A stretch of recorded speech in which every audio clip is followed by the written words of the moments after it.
हमारे यहाँ पर भी चालू हो गया है। हिंदी फिल्म है नदिया का एक आप दिखाई एक फिल्म तो के दिखाई जो सिकंदर खान लगल है ओकर नाम है पूरा पैदा उठ गइले हैं का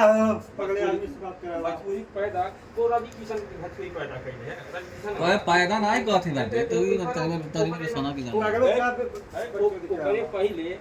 तोरे राजा के जो हमें बाबा हां तो वो हमर के का पता रही अब अपन हो से बताओ था